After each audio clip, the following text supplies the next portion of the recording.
কুষ্টিয়ার দৌলতপুর উপজেলার ১৪ নং আড়িয়া ইউনিয়নের বড়গাংদিয়ার হাবলু চত্বরে বিএনপির ভারপ্রাপ্ত চেয়ারম্যান তারেক রহমানের নির্দেশনায় দেশনেত্রী বেগম খালেদা জিয়ার রোগ মুক্তি কামনায় ইফতার, দোয়া মাহফিল ও ইফতার সামগ্রী বিতরণ অনুষ্ঠিত হয়েছে। মঙ্গলবার বিকেল ৪টায় আয়োজিত এই অনুষ্ঠানে সভাপতিত্ব করেন দৌলতপুর উপজেলা বিএনপির সদস্য আলহাজ আলতাফ হোসেন এবং সঞ্চালনায় ছিলেন আলহাজ আবিদ হাসান মন্ত্রী সরকার। প্রধান অতিথি হিসেবে উপস্থিত থেকে ইফতার সামগ্রী বিতরণ করেন ঢাকা মহানগর উত্তর যুব দলের আহ্বায়ক শরীফ উদ্দিন জুয়েল। এ সময় প্রধান বক্তা ছিলেন উপজেলা বিএনপির সদস্য সচিব শহীদ সরকার মঙ্গল। বিশেষ বক্তা ছিলেন যুগ্ম আহ্বায়ক আলহাজ নুরুজ্জামান হাবলু মোল্লা। এছাড়া দেশ বরেণ্য শিল্পপতি ও ঢাকা সিটি ক্লাবের সভাপতি তারিক আল মামুন অনুষ্ঠানে বিশেষভাবে সংযুক্ত ছিলেন।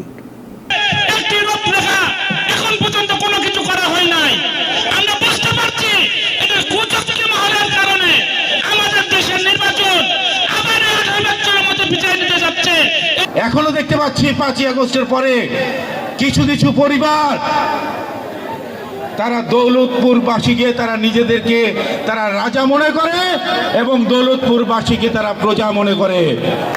আমরা তাদের বিরুদ্ধে বলতে চাই, দৌলতপুরবাসী কারোর অধীনে থাকবে না। দৌলতপুরবাসী সব সময় বুক ফুলিয়ে মাথা উঁচু করে চলবে, এর ব্যত্যয় ঘটতে দিবে না।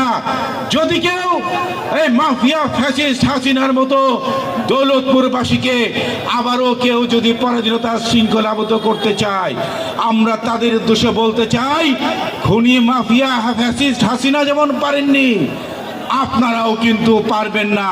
এবং আপনাদের বিরুদ্ধে যদি লড়াই করতে হয়, দৌলতপুরবাসীকে নিয়ে আমিও লড়াই করার জন্য প্রস্তুত আছি এবং দৌলতপুরবাসীকে কারো কাছে মাথা নত করতে দিব না, পরাধীনতায় কারোকে শৃঙ্খলাবদ্ধ হতে দিব না।